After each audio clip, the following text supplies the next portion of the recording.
So magandang araw mga kabaksing.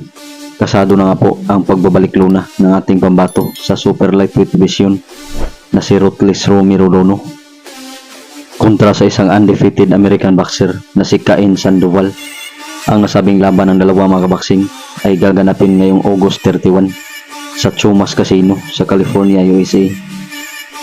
Matatandaan natin mga kabaksing na huling laban pa ni Romy Rodonu ay noon pang January, kung saan tinalo siya ni Antonio Moran via 6 round knockout. So sana mga kabaksing may panalo ni Dono itong kanyang paparating na laban para muli siyang makabalik sa tuktok sa larangan ng boxing. Sa ngayon ay hawak ni Dono ang boxing record na 26 wins with 20 KOs at may 4 na talo. Samantalang ang kanyang magkakalaban na si Cain Sandoval ay isang undefeated na hawak ang kartadang 13 wins with 11 KOs.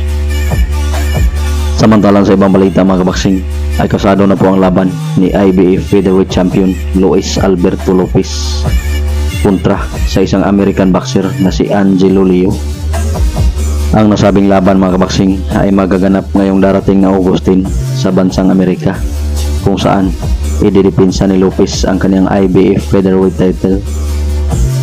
Si Lopez mga kabaksing ay hawak ang kartadang 30 wins with 17 KOs at may 2 talo.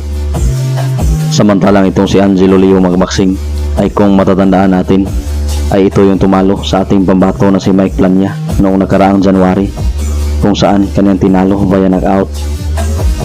Sa ngayon ay hawak ni Angelo Leo ang kartadang 24 wins with 11 KOs at may 1 talo lamang mga kabaksing. Yung kaisa-isa ng talo ay galing sa tinalo ni Naoya Inoue na former unified champion sa super bantamweight division na si Stephen Fulton, kung saan tinalo siya ni Fulton noon mga kabaksing via unanimous decision.